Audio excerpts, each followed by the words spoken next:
Bonjour, je suis ravi de vous retrouver pour ce 4e épisode de Parle-moi de ta boîte. Ça sera le dernier de 2024. Aujourd'hui, je vous amène dans le Finistère Nord, encore dans le domaine des chevaux. Je vous assure, je ne fais pas exprès. Je vous amène à la rencontre de Lucie qui a monté un élevage dans le Finistère Nord, comme je vous ai déjà dit. Et Lucie va nous parler de son quotidien avec les chevaux. Si vous ne l'avez pas déjà fait, n'hésitez pas à vous abonner à la chaîne. Un petit pouce si le reportage vous plaît, n'hésitez pas. Et en attendant, je vous laisse avec Lucie. Salut!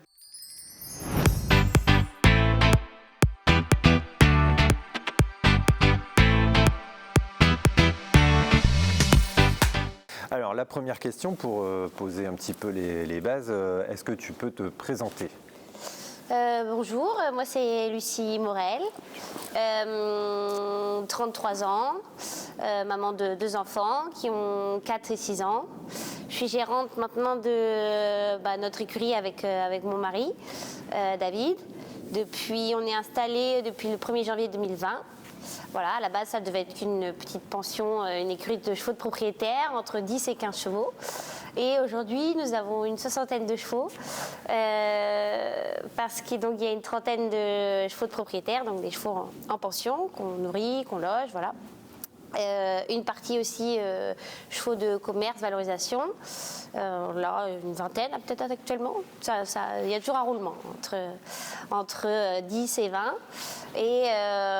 Et aussi une partie élevage, quelques poulinières, on a 5 ou 6 poulinières au quotidien, plus les bébés qui suivent. Donc en fait, ça multiplie un peu le nombre.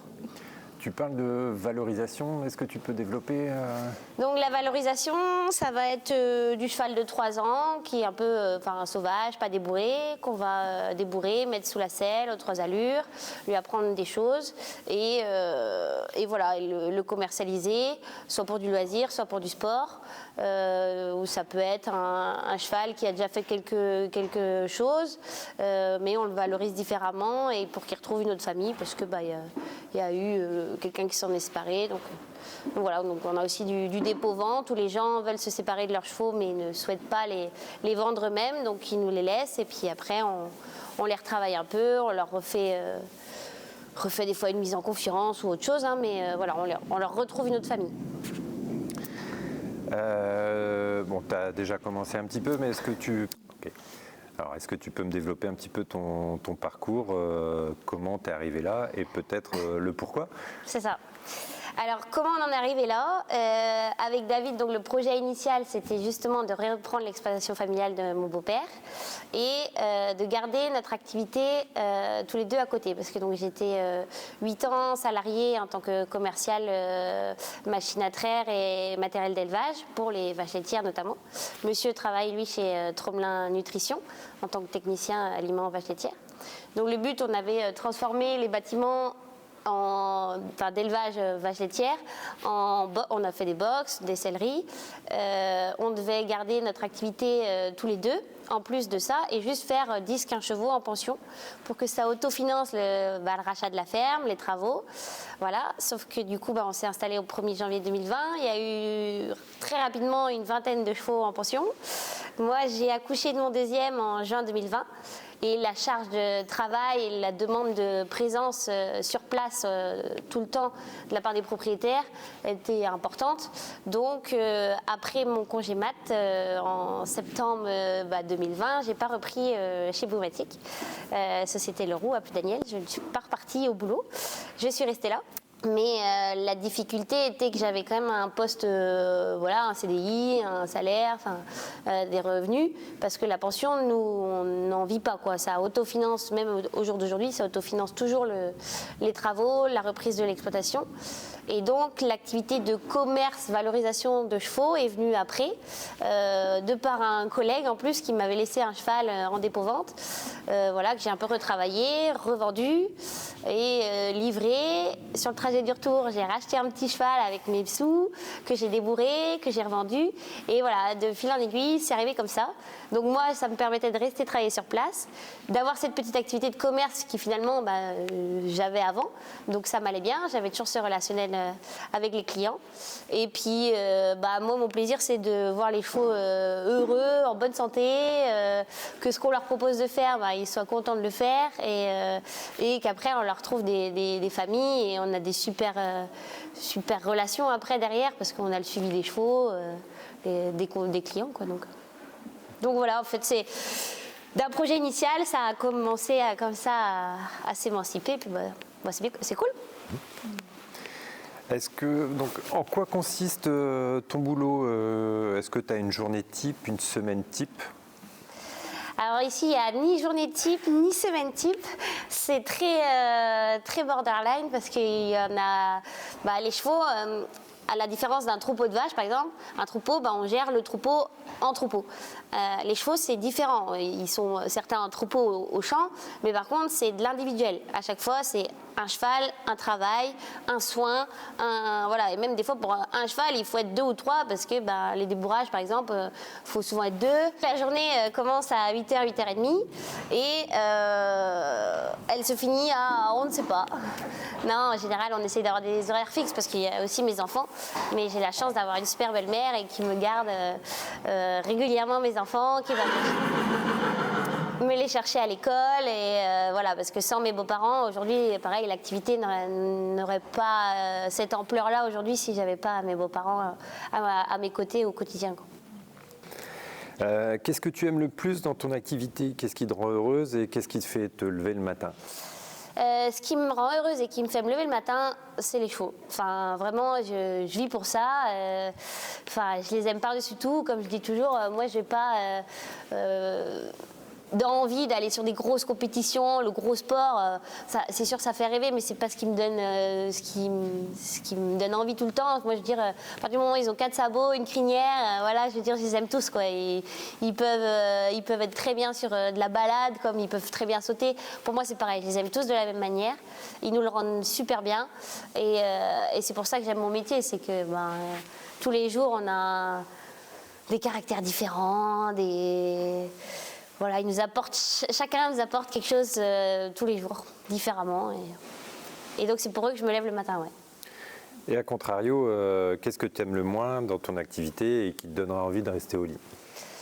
Ce que j'aime le moins aujourd'hui, c'est les clients ne se rendent pas compte quand on aboutit au commerce, certains clients, malheureusement, ne se rendent pas compte qu'ils achètent des êtres vivants. Et que un être vivant, ça se fait des bobos, on fait ce qu'on peut, c'est-à-dire que, moi ici, les soins, je lésine pas sur les soins, c'est-à-dire qu'ils voient le dentiste, ils voient l'ostéopathe, le vétérinaire quand c'est nécessaire, ils sont vermifugés, vaccinés, on fait notre possible. Quand il y a des visites d'achat pour certains clients, il y a des radios de fête, il y a tout ça. Et des fois, oui, il y a des chevaux qui peuvent être amenés à se blesser, à boiter, mais voilà, c'est aujourd'hui des procédures qui sont assez dures pour nous en tant que professionnels du cheval. Dans le commerce, et toutes ces histoires de vis cachées, tout ça, je veux dire, on est transparent, on n'a aucun intérêt à cacher quoi que ce soit pour le bien-être du cheval déjà, pour son bien-être physique et psychologique, je veux dire... Donc c'est ça où des fois c'est un peu dur. On fait de notre mieux, on cache rien et on a envie que les gens nous fassent confiance et des fois on n'y peut rien, quoi. Des fois 1 an ou 2 après on peut encore avoir des retours, c'est très rare, mais sur le nombre de chevaux vendus finalement c'est pas grand chose, mais c'est un peu lourd au quotidien, ouais. Ça peut mettre un peu à mal le moral. Le commerce, quoi. C'est ça. Quelles sont les qualités indispensables pour exercer ton métier? Les qualités indispensables, je pense qu'il faut être... moi, je suis souriante tout le temps, j'ai toujours la banane. Je pense que, voilà. Faut être serviable et disponible.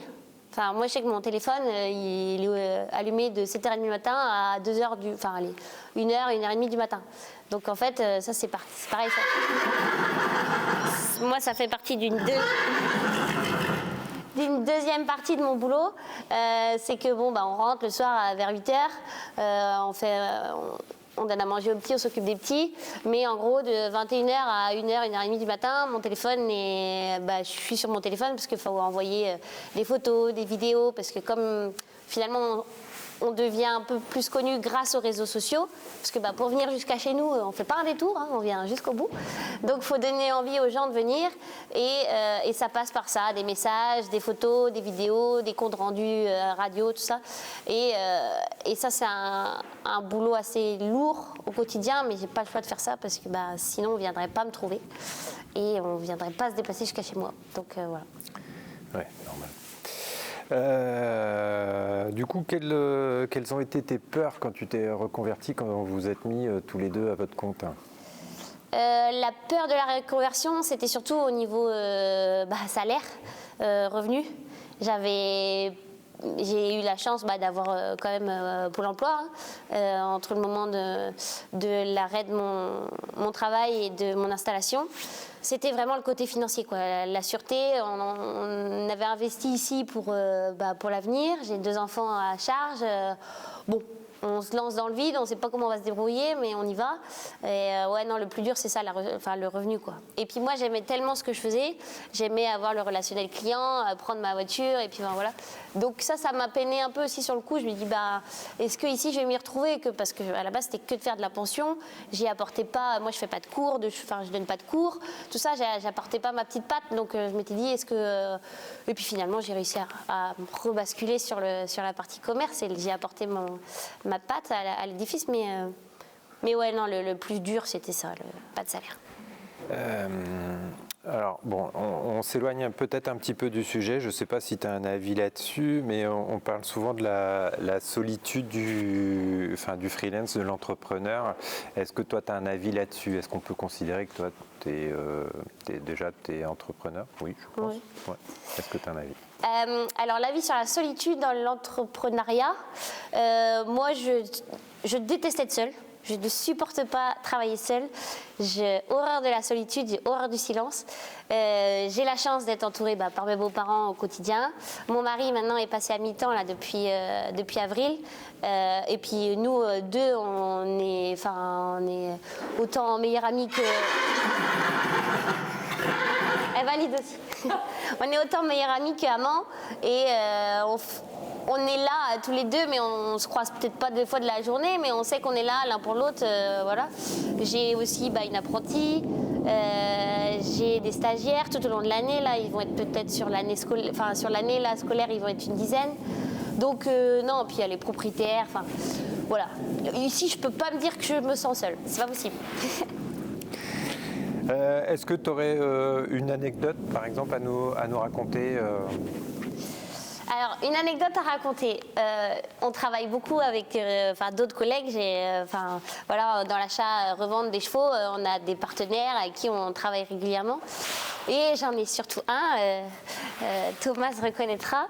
Et c'est souvent avec lui que j'ai des anecdotes parce que il lui arrive tout le temps des vertes et des pas mûres. Et l'année dernière, il y a Equipondi, donc c'est un concours à Pontivy où il y a des ventes aux enchères.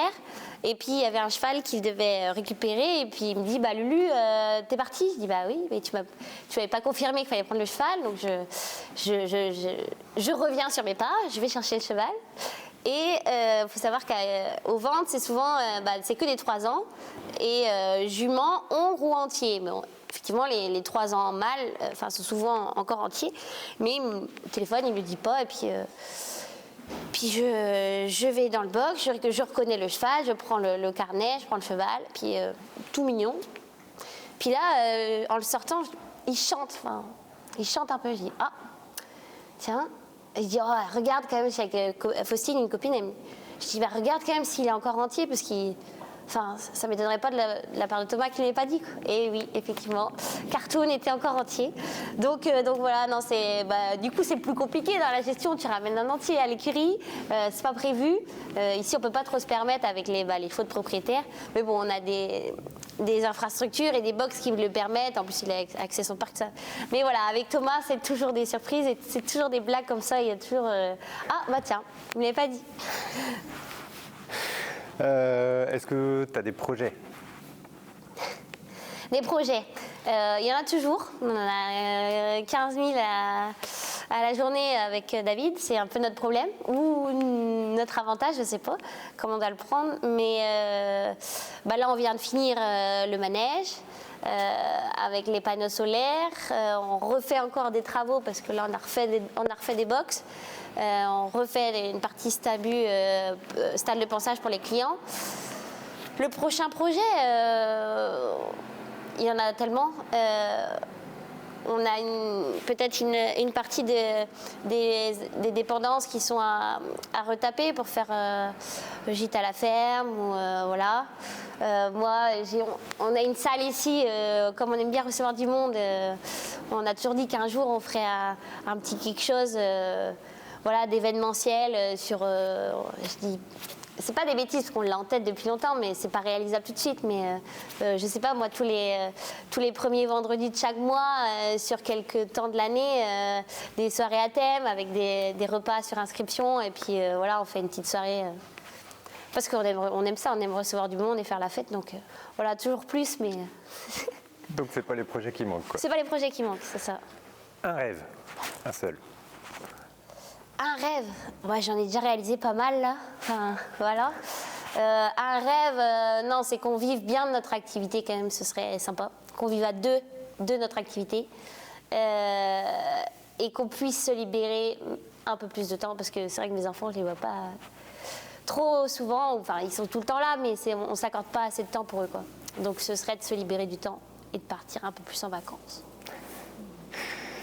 Alors, si tu pouvais donner un conseil au toi à 15 ans, et après, il y a 10 ans. Donc, on commence par à 15 ans. Un peu de revoir à 15 ans, et qu'est-ce que tu te dirais ? Mon conseil, moi, à 15 ans, plus attentive en cours. Plus attentive en cours, et puis en même temps, être un peu plus studieuse, même si je l'étais, mais... vis ta vie, quoi, déjà à 15 ans, ce que je faisais déjà pas mal. Et si tu pouvais te revoir il y a 10 ans, qu'est-ce que tu te dirais ? Dans 10 ans Non, là, on part de maintenant, tu te revois il y a 10 ans. En arrière ? Ouais. Il y a 10 ans, j'étais bien aussi. Il y a 10 ans, j'étais amoureuse déjà, parce que j'étais amoureuse, j'étais épanouie. On avait beaucoup de collègues, comme on a toujours le même groupe de collègues. Il y a 10 ans, c'était bien. Aujourd'hui, c'est bien aussi. Non, en vrai, moi, franchement, je kiffe ma vie. Hein. Ok. Et maintenant, comment tu te vois dans 10 ans ou dans 20 ans ? Et comment je me vois dans 10 ans et dans 20 ans ? Dans 10 ans, j'espère pas trop casser, parce que physiquement, on prend cher quand même avec les débourrages, ou la petite santé est là quand même. J'espère pouvoir plus déléguer, ça c'est quelque chose que j'ai du mal à faire, mais davantage déléguer pour davantage avoir du temps pour ma famille. Et dans 20 ans, toujours là, quoi, toujours à aimer autant les animaux, autant les chevaux. Et que le projet soit vraiment sur une routine, quoi, sur un rythme de croisière, quand même. Parfait. Alors, question à laquelle je vais juste te demander de répondre par oui ou par non. Est-ce que ça paye bien ? Non. Ou alors pas suffisamment, en tout cas, sur le temps passé, quoi. La plage horaire est tellement énorme en termes de quantité de travail. On est sur du 70 à 80 heures semaine. Autant dire que non, ça ne paye pas le travail. Est-ce que tu aurais un conseil à donner à ceux qui voudraient faire comme toi ? Et déjà, est-ce que tu conseillerais aux gens de se lancer ? Je conseillerais toujours aux gens de se lancer parce que les ambitieux, faut y aller en fait. Faut pas avoir peur du risque. Après, il faut mesurer ses risques. Nous ici, c'est quand même quelque chose qui est familial. Il y avait une reprise d'exploitation. Tous les travaux ont été faits aussi par nous, donc les coûts ont été moindres. On n'a pas dû acheter, on a acheté la cam, comme on dit, et on a fait nous-mêmes, grâce à David et Tonton Dom. Mais faut faire attention, quoi. il y a des rêves qui sont bien, mais il faut arrêter les doux rêves. Enfin, je veux dire, c'est pas parce qu'on est dans les chevaux que c'est tout beau, tout rose. Au contraire, c'est jour et nuit, 7 jours sur 7. Ouais, faut vraiment avoir envie de donner de soi et pas avoir peur de charbonner parce que c'est que ça, quoi. C'est bien. Alors pour toi, est-ce que entrepreneur, c'est un métier de jeune ou un métier de reconversion? Est-ce que tu as un avis là-dessus? Entrepreneur, c'est et un métier de jeune et un métier de reconversion. Je pense que, je veux dire, on peut être entrepreneur à 15 ans si on a une idée en tête et que, feu, quoi. Et on peut être entrepreneur à la retraite parce que, on s'ennuie et on a besoin de revenus et on se cherche des idées. Moi, à partir du moment où il y a des cerveaux en ébullition, faut suivre son destin, son instinct, il faut faire feu, quoi. Alors maintenant, où est-ce qu'on peut comment on peut te joindre? Où est-ce qu'on peut te voir? Les réseaux sociaux, on mettra tout en description, mais est-ce que tu peux développer un petit peu si tu veux? Alors, où on peut me trouver? À l'écurie, mais il faut quand même prendre rendez-vous avant parce que, comme je disais, je suis aussi sur la route, je suis aussi en rendez-vous. Non, en vrai, on peut me retrouver sur les réseaux sociaux, Facebook, Écurie des Tévennes, Instagram, TikTok aussi un peu, mais je suis pas assez encore là-dessus. Mais voilà. Et moi, c'est tout le temps WhatsApp. WhatsApp avec mon numéro de téléphone, mais parce que WhatsApp, c'est instinctif. Tout ce qui est photo, vidéo, voilà, pif paf pouf, ça envoie, ça déforme pas la qualité. Donc, ouais, WhatsApp à bloc. Et je suis joignable tout le temps. Encore 2 questions. Est-ce que tu penses que les gens sont fiers ou contents d'avoir travaillé avec toi? Si les gens sont fiers ou contents de travailler avec moi, j'espère. J'espère parce que, comme je dis toujours aux stagiaires ou ceux qui passent par là, David et moi, on est très ouverts, on est beaucoup sur le dialogue. On a eu des jeunes mutiques limite, je veux dire, qui ne pouvaient pas parler par timidité, tout ça. Donc nous, on est beaucoup sur le second degré, on aime beaucoup l'humour, on taquine vachement. Ici, il n'y a pas de prise de tête, c'est à la cool. Moi, je suis un peu sanguine, donc je peux vite m'énerver, mais c'est contre personne, c'est souvent contre moi-même. Ça remonte aussi vite que ça redescend. Mais je pense que c'est assez pédagogue dans le sens où j'aime bien leur apprendre. Après, il faut quand même qu'ils soient un peu autonomes et qu'ils captent vite parce que, comme je dis, j'ai pas toujours le temps et je leur demande toujours de me poser des questions si j'ai été trop vite, tout ça. Donc non, je pense qu'il y a vraiment une relation de dialogue, d'échange, d'humour. Voilà. Ouais, je pense qu'ici, ils se trouvent assez bien, c'est assez cool. J'espère. On n'ira pas demander. Donc là, on arrive à la fin. Est-ce que tu as des choses à ajouter et puis un petit mot de la fin pour finir? Une petite chose à ajouter, non, que voilà, ceux qui aiment faire du cheval, qui aiment la nature, parce qu'on est quand même bien ici, faut pas hésiter à venir nous voir. Ceux qui sont, les personnes qui est en recherche d'un nouvel équidé, d'un nouveau compagnon de vie, voilà, faut pas hésiter à nous laisser vos critères de recherche, votre demande, parce qu'on sera là pour vous répondre. Et j'aime bien ça, chercher la petite perle aux personnes, parce que voilà, souvent ça crée de belles histoires, de belles rencontres, et on va essayer de continuer ça.